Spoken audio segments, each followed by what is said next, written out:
Эрхэм үзэгчдээ Эх орон телевизийн бэлгийн цэдэг нэвтрүүлгийн энэ удаагийн дугаар та бүхэнд өргөд бэлэн боллоо. Ингээд Эх орон Монголын үндэсний телевизийн хойморт Монголын зохиолч дэвлийн гишүүн Өвөрхангай аймгийн Батүлзий сумын уугуул яруу найрагч Мөнх Тогтхайн Наранболд өргөдөн ирсэн. Ингээд танд энэ үчийн мэндийг хүргэе.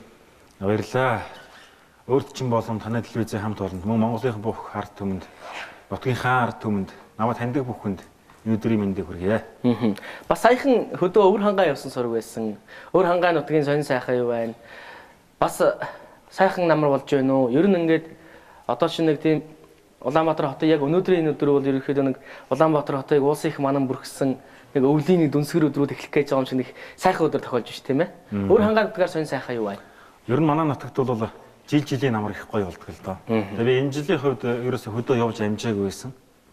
Уг нь амралтаа наадмын үеэр авсан хэдий ч эхнэр маань амаржаад бас нэг шинэ хүлээж аваад бид хотод хөдөө явах боломжгүйгээр энэ зоныг хотод өнгөрөөсөн.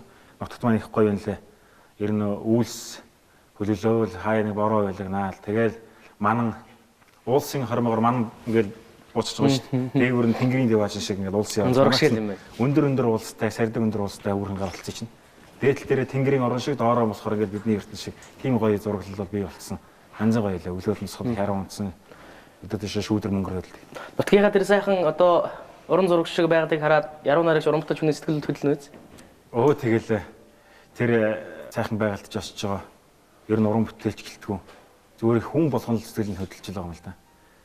Босч байгаа малчин ард айлд ороход хүртэл ийм сайхан байгаад байгаа үстэй. Ийм сайхан уулс ингэж байгаа үстэй гэл бүгд нь сэтгэл нь хөдөлсөн. Байнгын байж байгаа хүн бүхэнд л тийм гоё өдөр болгон шинэ байж шүү дээ. Тэгэхээр яваад очиж байгаа удаа очиагүй бид бүхэн очиход хүртэл тэр чинь юу вэ? Янз бүрийн уран зураг шиг л байгаа юм чинь. Хөдөлгөөлгүй байх. Энэ одоо алаг дэлхий дээр ч одоо аав ээжийг нутаг шиг сайхан юм зүйлж өдөр нь байхгүй байх. Тийм ээ. Монгол энэ бол Монгол хүн болгон зүрх сэтгэлд бол их ойр байдаг мэдрэмж авах гэж бодож байна шүү дээ. Нутаг ус гэхээр ер нь монголчууд нүдэн сэрэгдэг тийм ээ.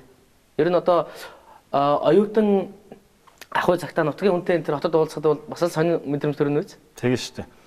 Ер нь одоо танихгүй сумандаа ингээл зүс мэддэг бараа хаваарга харалцаа явж байгаа хүмүүс чинь хотод ирэхлээр оюутан байхад ч юм нэг нутгийн хүн царай гаргал хөөе ахаа хөөе ихчээ гэл нэрийг мэддэггүйсэн чинь нэрийг мэддэг болцсон. Тэгээд дуудаад уулзаад бүр яар зогсоод эзэн сумдаа хийдэг бол тийм байдаг шүү дээ. Нутаг аймаг гэдэг чинь тийм их гоё байдаг юм байна лээ.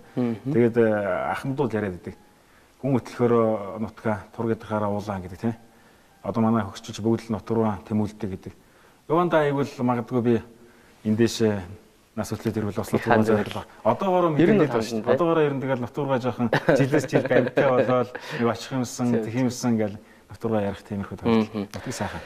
Таны оюутан цаг явахыг ярих юм бол яа харахгүй Монголын улс төвчөө утга зохиолын дээд сургуулийг ярихгүй харахгүй. Тэр одоо тэр сургуулийн захирал таны мөн нутгийн найрагч агуй пүрв дөржиг өндөрийн сэрхэлд дамбын төрөт за тэгээд хичээл орж байсан Монголын жинхэнэ одоо сор болсон сонгодгуудыг бол ярихгүй харахгүй ч байна. Оюутан ахуй насаа ер нь яаж өнгөрүүлв? Хэдэн онд ер нь анх нууцчууд оюутан болж ирж ирсэн бэ? Би ч нэг хожим оюутан болсон шүү дээ. Нутгатаа сургуулаанд өрчөөд малчин байлаа. Тэгээс үлд 8 хийх гэж үзлээ. Цэрэгт явлаа. Тэгэж нэлээ олон жилээс үдчихэд бас хэдэн хөрхэн тэмдэглэлийн дэвтэртээ шүлэг бичдэгс наатай. Манай багын найз нутгийн яруу найрагч Шаримог Нямсран гэж би. Одоо Баталзий суманда уран бүтээлийн тойроод сайхан танхаа сайхан яруу найрагч, Монгол яруу найрагч байж байна. Тэгээ тэр бит хоёр өөр хоорондоо шүлэг уншилцдаг тийм хоёр хүүхэд. Шүлэг гэдгээс тухайн үедээ мэдэхгүй зүгээр тэмдэглэлийн дэвтэр бичдэг октын шүлгийг октод захиан дээр шүлэг бичдэг ч юм уу те. Цэрэгт байхдаа хин нэгнийх нь гэр бүл рүү бичих захиан дээр шүлэг бичдэг ч юм уу. Тиймэрхүү юм байдаг байсан. Тэгээ нэг удаа Монголын улс орчин эрдэмтдийн сургуулиас элсэлд авахаар одоо хүүхд юу нэ Горкиг жүжигний зохиолчор одоо Монгол ганцхан төгссөн хүн гэдэг. Даваа сэргийн чин зэрэг гэж сайхан сүүсэн багш шүү дээ. Чин зэрэг багш. Чин зэрэг багш маань тухайд бич танихгүй л дээ. Нэг хөвмөнтэй бүрчдэх манаас суманд ирээд хоёр оюутан нэг оюутан шалруулж авна. Утгацгуулын сургуульд ярьдаг. Тэгээ яруу найргийн наадам зохион байгуулад, үүлгийн наадам зохион байгуулад оролцохоор болвоо. Тэгээ хоёулаа оролцсон чинь манай Нямсүр маань яруу найргийн наадамд тэргүүн байр хүртээд би дэд байрыг хүртээд үүлгийн богино үүлэг гэсэн чинь би тэрэнд нь бас нэг тэргүүн байр хүртэх маягтай юм. Дээр суманд чи байх вэ? Энэ оролцож байгаа нэг олон хүн байхгүй. Гэхдээ бол одоо бодоход бол нэг 20 орчим хүн орсон шүү. Тэгээ хоёулаа тэгжсэн. Тэгсэн чинь Нямсран болохоор яруу найрагт төрүүлсэн гэдэг утгаар нь сургуулийн урилга өгж байгаа. Тэгээд яасан чинь энэ хоёр хүүхдийн хоёулыг нь авчмаар байна гэдэг. хэлсэн чинь манай сумын засаг дарга хэж дорж солийн төвөрлөгч Дашламж гэж хоёр ирхэн өө энэ тэгэлгүй байхад бид энэ хоёр хүн хүүхдээ шууд утгын сургууль явуулмаар гэж дэмжиж дундаар дэмжиж. Тэгээд их утгын сургууль руу дөрөв харьшуулмаар орсон да. Найдтай. Тухайн үедээ болохоор их л том ардын уран зохиолч нар явна шүү дээ хоёлаа. Нэг цэнхэр хавцтай хэдэн шүлэг барьчихсан. Нус төвчөө сургууль дээр ирээд Дамбын Төрөвдган гэрэг шүрэн цэцэг гэж сайхан эмэгтэй би. Ээж шиг маань. Одоо зохиол бүтээлдэх гардаг шүр их гээл тийм. Тийм шүр их гэдэг. Тэр хүн дээр яваад орлоо. Тэгж манай захирал пүрүүдэрж байгаа одоо энэ өрөөнд сууж байгаа яваад ор гэж байна.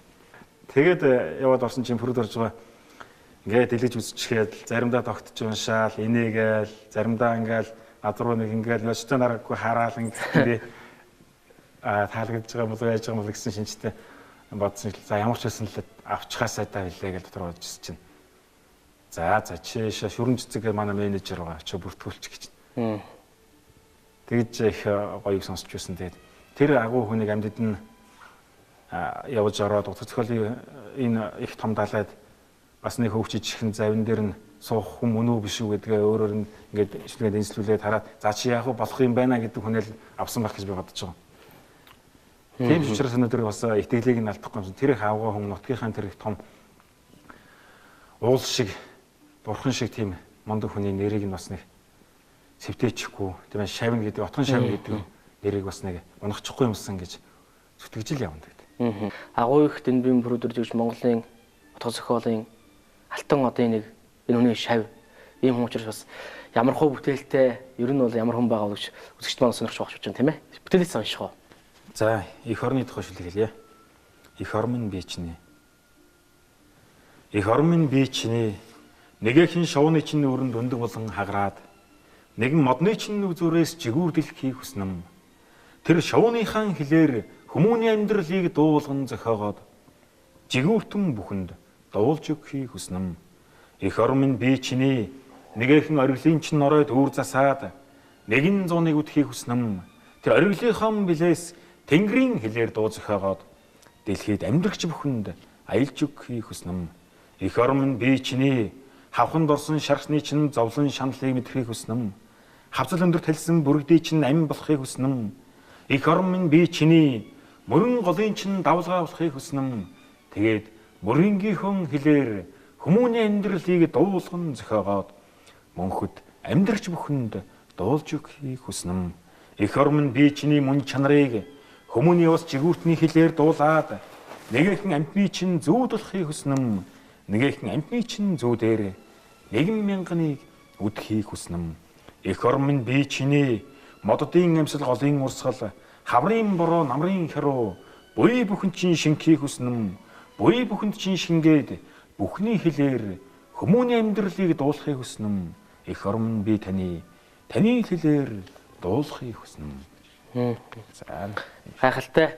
Наран бол гэдэг хүн ер нь эх орноо юу гэж боддог юм бол ер нь энэ шүлэгнээс харж болох юм тийм ээ. Одоо ганц зам сэтгүүлчээр ажиллаж байгаа. Тийм, Төмөр зам ажил нь хэр байна? Ерөнхийдөө бас мэдээж сэтгүүлчээр ажиллаад бас нэлээд уучлаа тийм ээ. Урд нь бас Монголын үнэн сонд Монголын одоо алдарт бараг өдөртмөн мөргийн анхны хэвлэж шахуу одоо үнэн сонд одоо хэдэн жилийн түүхтэй байна ер нь? Одоо 95 96 жилийн. Баг тийм баг шүү тийм ээ. Тэр шинэ бас анх суураа ер нь сэтгүүл зүй гэдэг юмд тэр гал тоон чанагдсан хүн шүү тийм ээ. Тэгсэн. Тэр үнэн сонд бол сэтгүүл зүй гэдэг энэ салбар ямар шухан байдгийг яг юу хийдэг хүмүүс байдгийг гэдэг бол яг номын дуу сонсоход сэтгүүл зүйн ажил хийх хоёр л өөр шүү дээ. Шал өөр.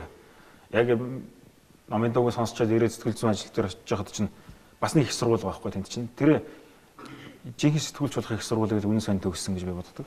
Үнэн сайн олон мундаг хүмүүсийн гар дээр очиж тэндээ бас нэг баг зохиолчтой хэвлэл гэж бас нэг хэсэг нэрлэгдсэн. Манай Жамгийн мөхөт боловцсон эзэн одоо засгийн газрын хэрэглэгдсэн дараа болсон. Тухайн үйлчлэгч ажиллаж байсан. Тэрний доор бас нэлээд олон игнэд нь яруу наригч нар багтаж байсан ер нь их гоё. Тэгэхэд чинь одоо Ванягийн нэргүү Монголын зохиолчны шагнал яруу наригч. Монголын зохиолчны шагнал ярууч Дамбын Төрөвтийн одоо зүүн бэлэг байна. Тэгээд Санзаагалсын өвгөн баяр зохиолчны шагналт тэгээд иймэрхүү хүмүүс ер нь бүлтэнд багтаж байсан. Эрхлэгч нь мөнхөт тэгээд тэгээд би дээрээс нь манай хинний Мягмарсрын хангал гэж бас нэг шүлэг бичдэг манай хөх мэдрхөө бүлгийн залуу хангал байна. Бас тэдний ихнэр чинь шүлэг бичдэг шүү дээ. Аа зөв. Өнөө жаргал. Ер нь их шүлгэждэг олон хүмүүсийн донд байхад чинь их гоё хөглөгдөн шүлгэн уншин өдөр болгон үнэн сонирн бол ер нь зохиолчдын хэвлэлээ бас нэг жижигхэн зохиолчдын бага зохиолчдын хэвлэл гэж нэрлэдэг. Зохиолч нар яруу найрагч нар өдөрт нэгээс 2 3 4 хүн орж ирдэг, дайраад өнгөрдөг тийм гоё халуун бүл байсан. Ер нь яруу найрагч нар зохиолч нар үеийн үед бол сэтгүүл зүйн салбараар заавал дамжин өгсөн байдаг.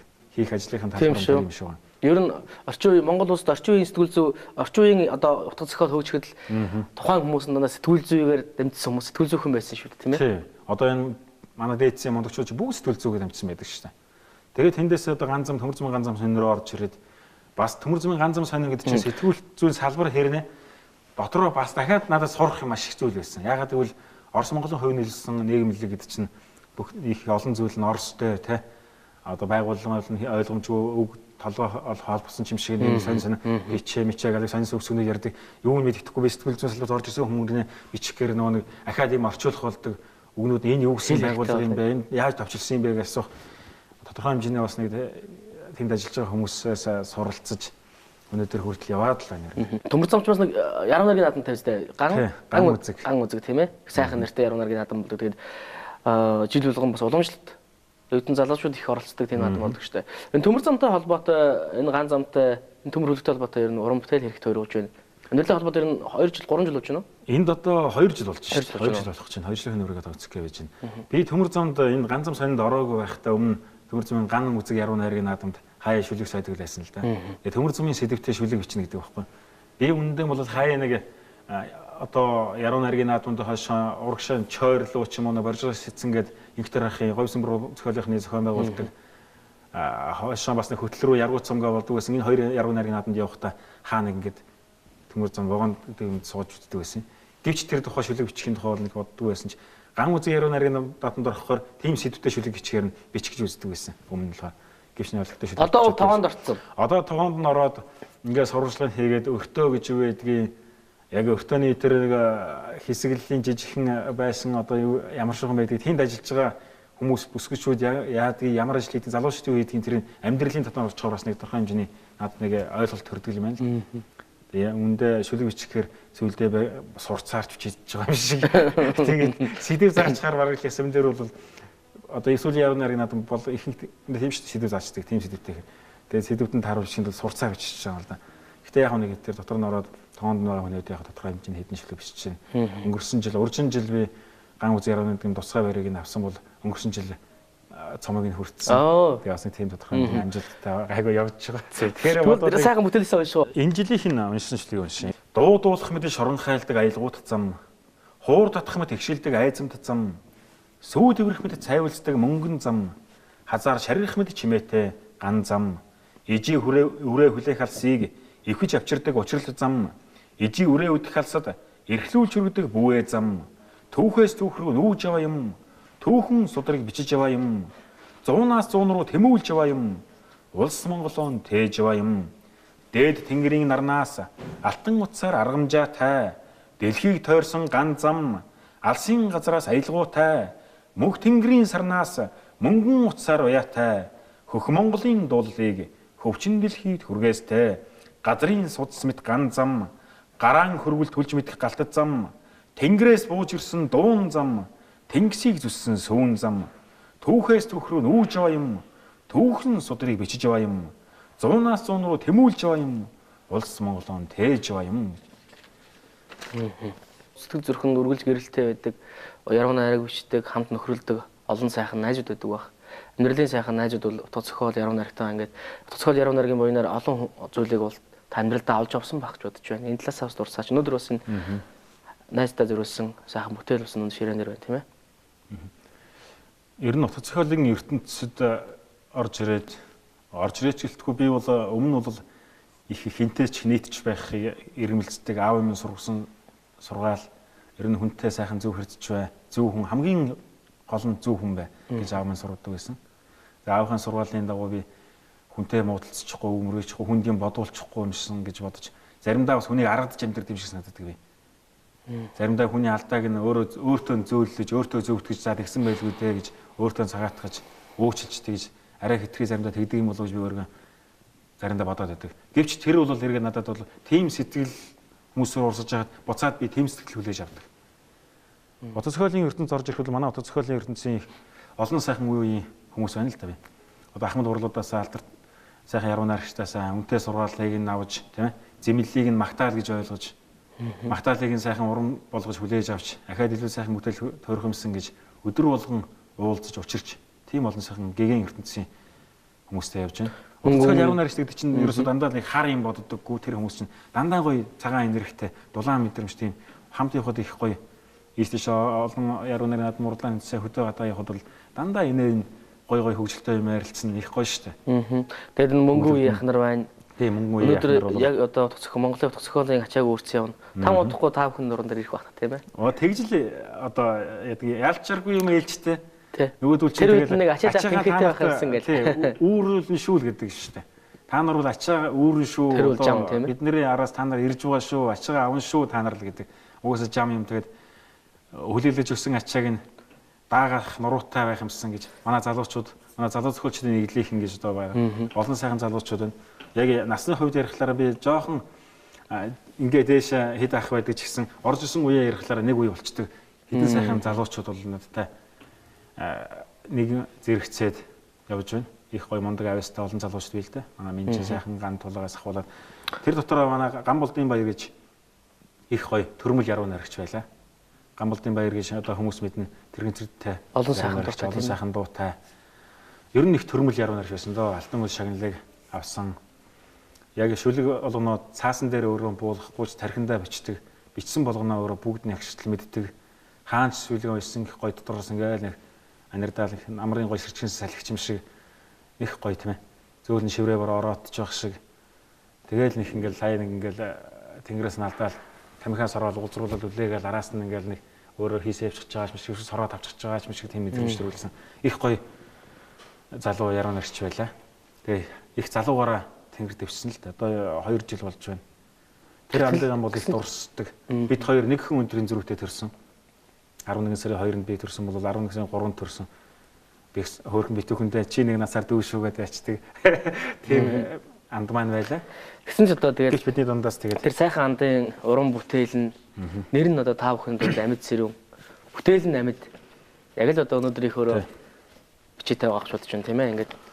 Ер нь хүн болвол тэр авьяаслаг яруу найрагч нар их баг залуугаараа дэлхийн хувь тавилан бай тийм ээ. Тэр болдог гэдэг нь магадчгүй юм. Одоо гомбын сэрүүд гэж их мундаг 23 наснда тэнгэр болсон байх жишээ тий. Насрал морж ихэд л агуу сэргийн эсийн нэтрийг бол тий. Ингээ бодоход манай Гамболдын баяр бол манай Монголд одоо тэнгэр болж байгаа хамгийн агуу авьяастай яруу найрагчдын одоогоор бол сүүлнэ гэж би бол бид бүхэн бол үздэг. Угаасаа тэрүүд хинч хүлэн зөвшөөрнө. Хинч үгүйсэж. Боён нэмэх одоо 30-ийн настай данаас урсан тийм ээ. Хинч үгүйсэж чадахгүй тийм яруу найрагч анд маань байлаа. Тэгээ 33 наснда тэнгэр дэвсэн яруу найрагч Гамболдын баяр танаа зориулваа гэж амттай зориулсан юм нэг шүлэг тэрлэлсэн. Анд минь чиний халуун амь өдөр өдрөөр имтэрсээр үсний чинь өнгө борог өвсөнд царай чинь намрын навцтай хөдөлгөөн чинь модод дуусцаар бүг анзаарсангүй.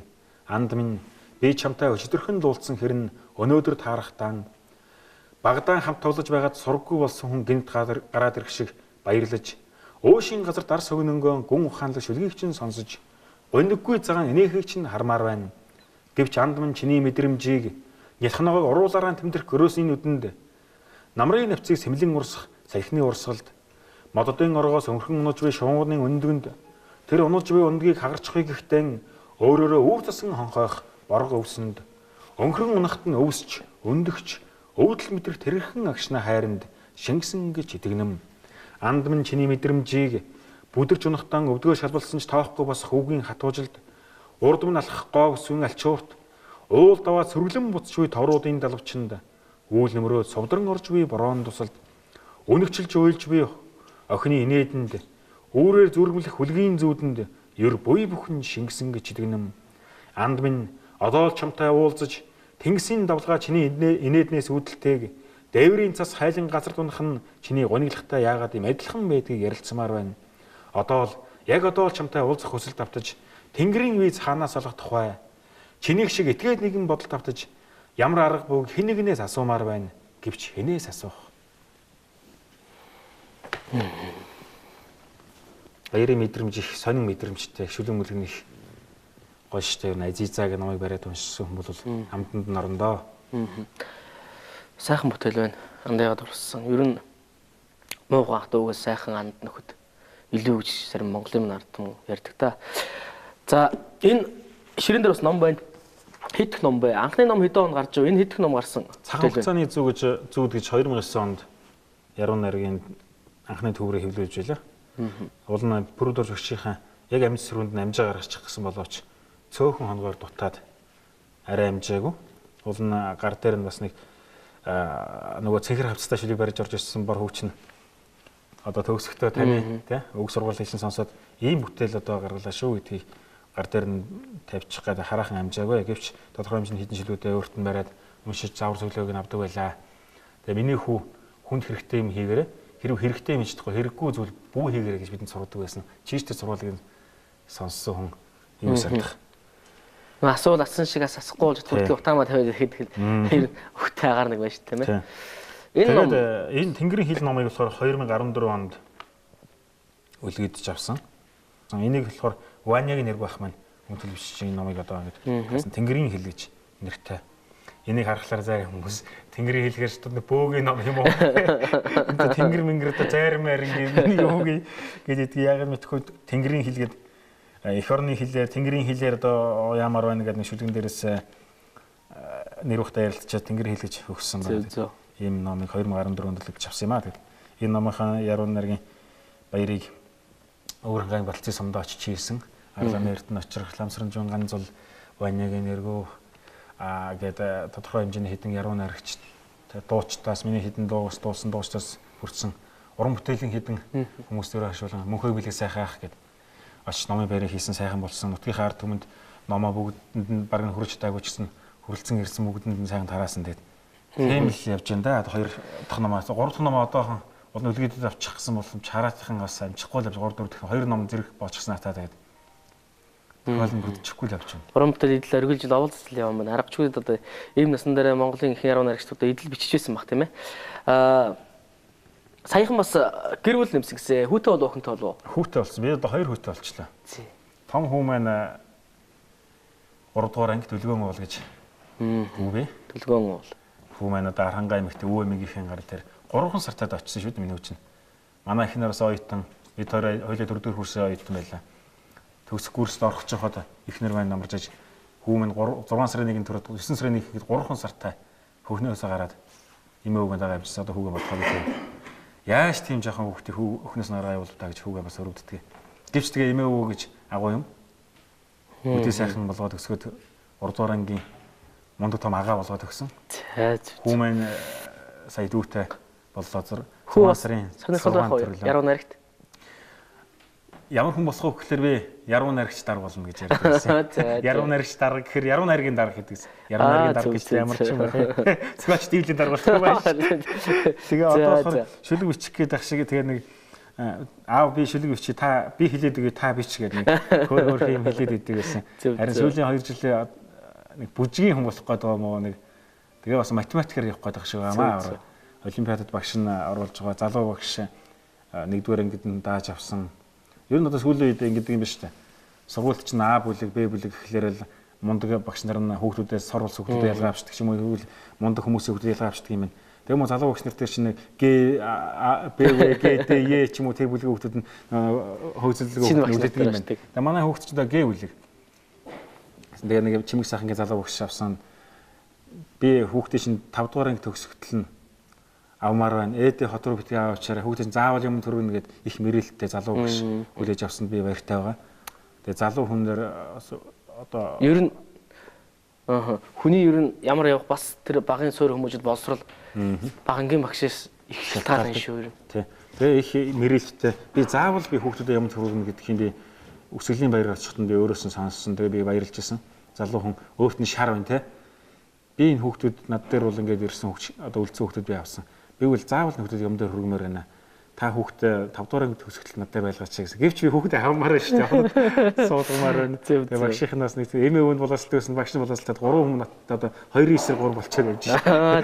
Тэгээд зөв. Сая баг хүү маань Тэнгэр уул гэж нэр өгсөн. Нэр хайрлсан одоо 3 сар гарантай 4 сар хүрж байна.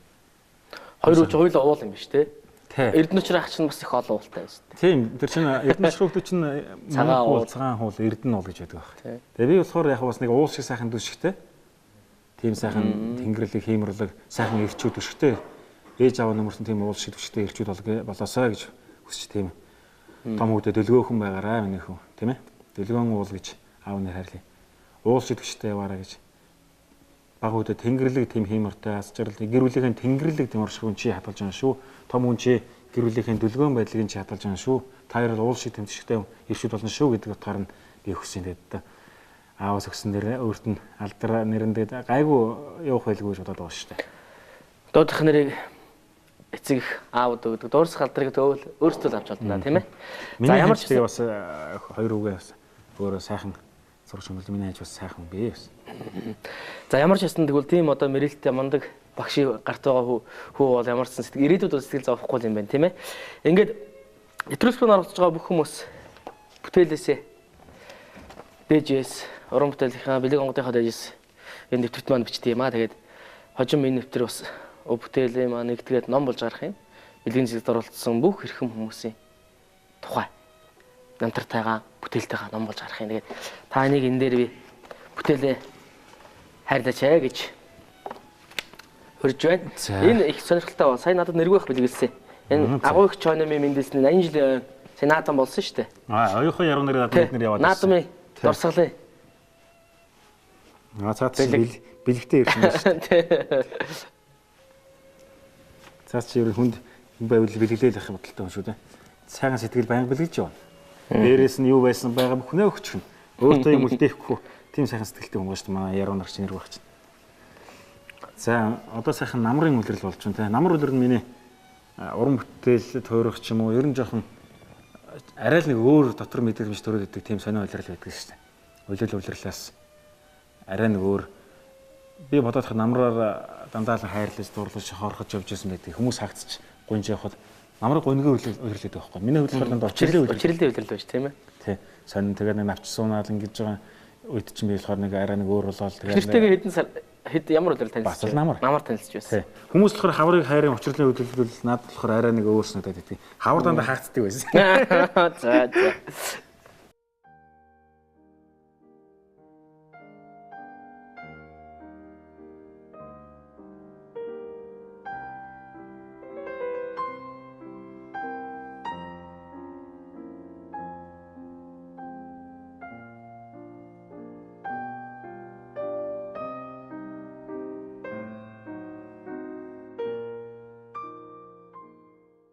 За ямар бас бүтээл төрөв. Намар энэ тухайн хоёр мөр болж. Намар миний амраг шиг санагддаг. Навчсанх нь хөгжим шиг сонсогддог гэж. За. Намрын тухай. Нүд чинь бас нэг цас орох гойж байгаа юм шиг, үгүй юм шиг, хүүтэн юм шиг, дулаахан юм шиг нэг тийм намар өвл хоёрын заг сайхан өдөр эрхэм яруу найрагч та уулз ярилцлаа. Тэгээд залуу хүнтэй уулзах сайхан байлаа. Үнэхээр одоо бас нэг хаа газрын наадмыг дийлж уралдаг нөгөө хатмал морин соёлын гэдэг шиг сайхан бүтээлүүдийг сонсоход сайхан байлаа. Тэгээд цаашдынх нь уран бүтээлд өндөр өсөндөр амжилт хүсье. Олон сайхан бүтээл туургуулж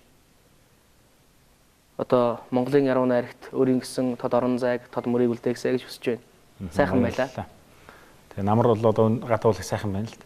Яг дөрвөн үлрэл нэг дор бүрдсэн тийм их гоё мөчлөлтэй намар чинь цэцэг нь байж, шаргалцсан авчин байж, бороо нь байж, засан байж тийм ээ. Сайхан сэвэлдсэн сэрүүн салхин байждаг. Сайхан дулаан түнс наран байждаг. Идэж одоо ш намар бол гоё дөрвөн үлрэл нэг дор бүрлэдэг тийм яг тийм сайхан нэг агшин юм уу да гэж. Ийм сайхан үлрэлээр телевизээр урьж оруулсан Солонбаяртай баярлалаа. Бас та бүхэнд уран бүтээлийн ажлын өндөр амжилт хүсье. Үзэгчдээ эх орон телевизийн бэлгийн цэдэг нэвтрүүлгийн энэ удаагийн дугаар өндөрлөж байна. Ингээд намрын сайхан өдөр залуу яруу найрагч мөнх тогтхын наран болдыг урьж оролцуулаа. Ингээд дараагийн дугаар хүртэл түр баяртай.